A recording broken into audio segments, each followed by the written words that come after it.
folks, I hope everything's going okay with you up to now. We're now in week 3 of the module, and I just want to touch on the work that you've been doing in the first couple of weeks, what we're doing this week, and then looking forward to week 4. In the first couple of weeks then, weeks 1 and 2, the exercises were intended to help you start to focus on a general subject area that you might be interested in. Now, you'll recall me saying a few times in a number of the stuff that we've provided for you that you should be focusing on an aspect of your practice or practice in your clinical area. And really for work-based learning, you do want to make sure that it is focused to either your workplace or the work that you do in your workplace or in other settings. So that's what the first exercises, the first couple of weeks' activities were all about. The curriculum development questionnaire was intended to get you to start thinking about what's actually involved in this. If I'm going to learn about this topic, what is involved, what are the range of things that I'm going to have to know about, how am I going to be able to demonstrate at the end that I have learned what I set out to learn. And I suppose ultimately it was intended to try and get you to start thinking about how large or how small your intended project was. Remember, you only have 12 weeks to complete this, and for most of you a maximum of 3,000 words in writing.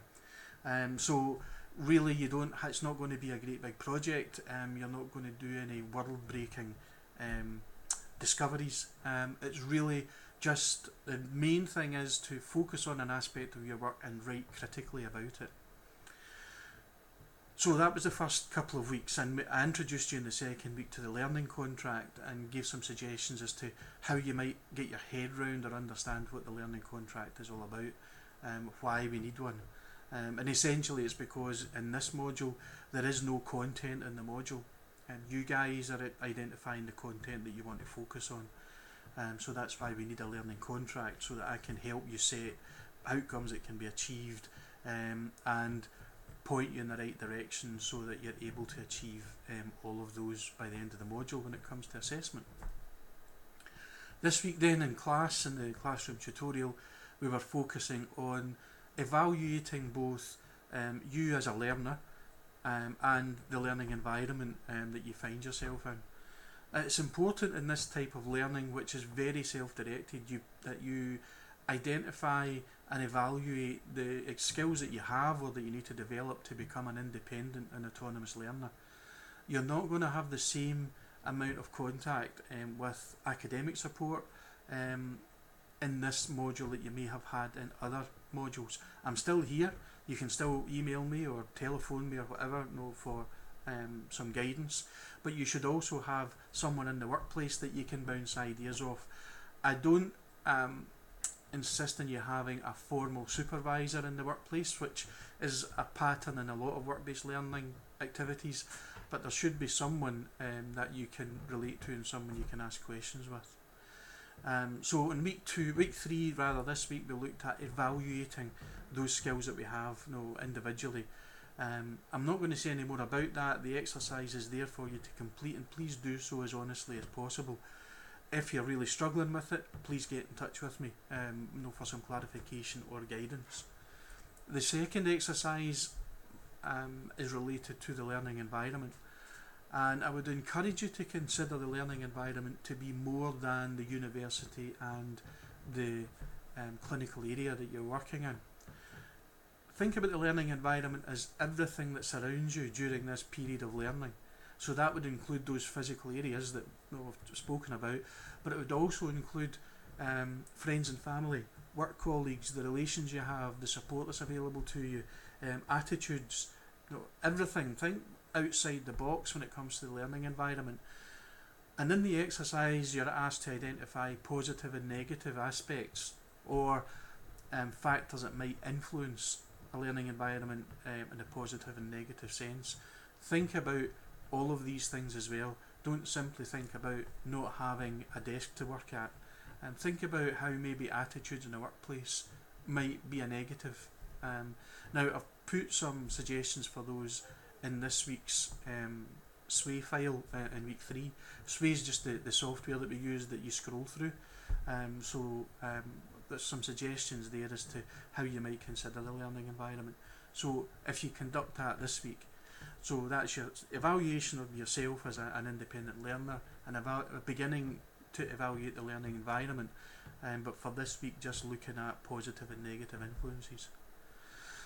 I also encourage you to continue with the learning contract and think about the overarching learning outcome and also the individual learning outcomes. Now, the overarching learning outcome is the one that's at the top of the page, and really it doesn't have to be a very technical statement. It's just simply, for example, I would like to explore the evidence that underpins an aspect of practice, or I would like to demonstrate an evidence-based approach to a particular intervention. So it's really, in general, know what the overall outcome is that you want to achieve. We then split that up into the individual learning outcomes, which go in the first column of the learning contract, and it's only those aspects that I want you to complete by next week, and we'll take the rest of the learning contract on to the following week. The target for you is to have the learning contract completed by the end of week 4.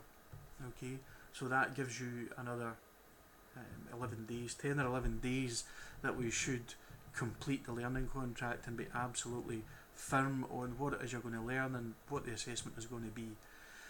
Now, that's not to say once you know what you're going to learn about that you can't begin to read. You can start to look into the literature and start to look at the evidence in advance of having the learning contract signed off. So don't wait on that happening. But we will need the learning contract signed off for your final submission at the end of the module. Week 3 then, I have arranged for some external speakers to come into class and speak to you at the tutorial. One of the librarians, the subject librarian for health, is coming across to speak to you about searching the literature, how we use the university databases. A hugely important skill for you, especially when you're doing a lot of this in your own time and detached from the university in the physical sense. And then one of the academic development tutors from Learning Development Centre is coming to speak to you about academic writing, and in particular writing the critical paragraph. So how you draw on the evidence that you've retrieved and how you integrate that into a critical paragraph where you're arguing one side and another. Now, that's crucial at this academic level. It's not enough just to identify where the evidence is. There has to be some demonstration that you've evaluated the strengths and the weaknesses of the evidence, compared and contrasted it, and come up with a critically informed conclusion as to what the evidence is pointing towards. Finally, I would just ask you stress 2 things. The first is to please make every effort to come to the tutorials. Those students who do attend the tutorials by far do better than those who don't. I appreciate that some can't attend the tutorials, but I would also ask you, when I put out a request to let me know if you're coming or not, that you respond to that request. It was a pretty dire performance this week, with only 3 students saying they weren't coming, 7 students turned up, and there are 26 students on the module. So a total of 16 students didn't respond to my request to see whether you were coming or not. Now, it's important because we design the tutorials for the number of students that are coming, and prepare any resources and all these sort of things, and the external speakers will be doing exactly the same. So please let me know whether or not you're going to attend next week's tutorial, so I can let the external speakers know. But more than that, I would ask that you make every effort to come and attend the tutorials, and you get the chance to catch up with people, share ideas, moan as a group, which can sometimes happen, but that's important too. Okay, so I'll leave it at that just now. I'll post some additional materials on, as I say, tomorrow, and we'll take it from there. But please get in touch with me if you need any other guidance, need any other support. I'm available via email or telephone. If need be, just leave a voicemail and I'll get back to you as soon as possible. Okay, thanks folks.